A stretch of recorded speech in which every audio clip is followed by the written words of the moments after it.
Dumalo ang pamilya, mga kaanak at mga nakasama sa politika sa idinaos na misa ng Senado para sa yumaong si dating Senador Butz Aquino.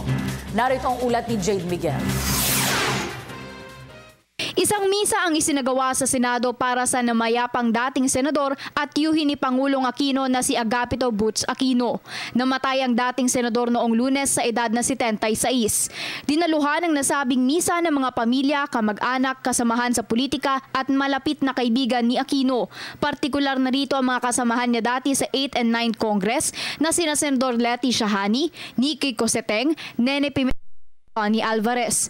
Dinala ang urn ng dating senador sa Session Hall sa Senado matapos itong makremate kahapon ng umaga sa Arlington Memorial Chapel.